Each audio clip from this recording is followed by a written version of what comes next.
So once again, these are the operational guidelines.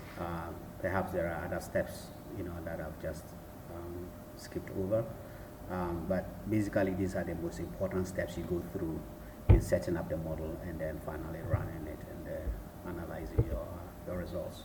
And so for this case, this simple case, I just set up this region. This is something I did a year or 2 years ago.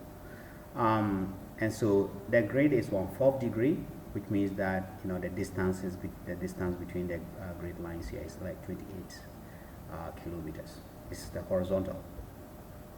And then vertically I have 32 layers, okay, vertical layers. And then, as I mentioned in the guidelines, you need the bathymetry, all right? So this is gotten from a Tupo, that's a website, so they have different products that you can get. And so here this shows that, this in the Gulf of Guinea, this is deeper, and then as you get closer to the coast, of course, you're getting to the surface. So it's not as deep, all right? So basically that is the setup. And for this particular case, I just ran it with only the M2 and then M2 tide and the K1, the diurnal tide, just the two constituents.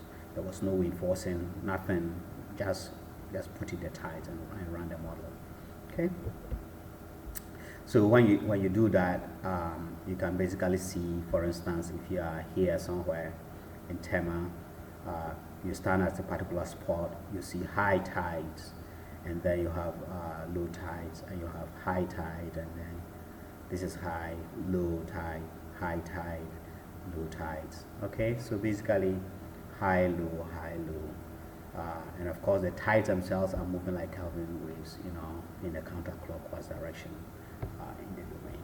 All right, so this is a simple case. So what I'm showing here is the sea surface height. All right. So when you do that, I mean, you can take at a particular spot, you see how the surface of the ocean is moving up and down and up and down. This is time, that's the sea surface height. And of course, to check whether this is any good, you compare it to, for instance, tide gauge data from say Takoradi or Tema to see whether your model is doing something right. In this case, this is just a simple to demonstrate that you can use MIT GCM or the ROMS model to do this.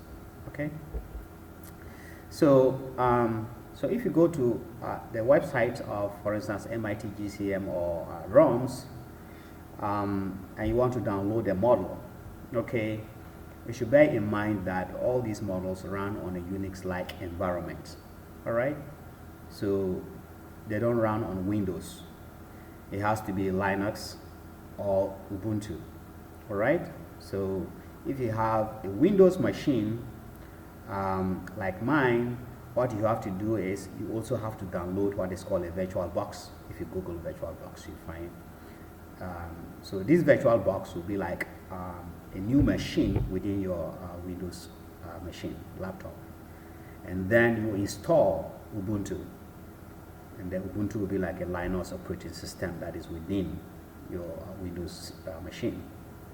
Once you have that set up, then you can install either MIT GCM or ROMS, and then you can start to play with some of the test cases and learn how the model runs by reading the documentation and all of that. Okay, so that's the website of the MIT GCM. I posted the website for the ROMS as well. So you can go to their websites and then take a look at the documentation and the models. If you already have a Linux system or Ubuntu on your system or laptop, you can just go ahead and start, read the documentation, download it, and start playing with it. All right. Okay. So basically that is it. Of course, there are several challenges to ocean modeling. I'll probably just mention this briefly. Okay. One of the challenges is the variable spatial and temporal scales that are involved. All right. So in one hand, you have these small scales in hours of days, and then as you move down the scale, you have large scales that have hundreds of kilometers, thousands of kilometers. That takes years. All right. Okay. With time scales of years. all right, to hundreds, thousands of years. So the sheer amount of scale, all right, the differences in scale means that it is very difficult to capture all of this in a single model. That is the point. So that's a big challenge, okay? And of course, because of the coupling of the ocean, the atmosphere, the exchange of stuff makes modeling also another big challenge. So that's, I took this from a talk by Antonio Navarra. All right, so that's another big change. You have, of course, complex topography and lateral boundary conditions that you have to deal with. Sometimes there are few observational measurements to help you validate or evaluate your model whether it's doing well or not. You don't get the data. Sometimes the available data are confined to the surface of the ocean. All right, and so it makes it a challenging case. Of course, another one is the availability of computational power.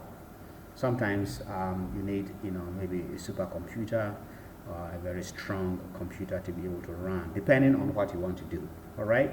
In some cases, for instance, what I've shown here, I just ran them on my laptop. But in some cases, you need large computational power or high computational power to be able to do that. The alternative, of course, is to collaborate with somebody who has access to these supercomputers, and then they can give you data that you can sort of analyze. All right. So this is a brief introduction to ocean modeling. I hope you find it interesting. If you have any questions, you can post them on the Slack, our Slack platform. Okay. There are several others who will be willing to help you answer your questions. There's Dimitris, there's Chris, Brian is there, several others. All right. Okay. All the best.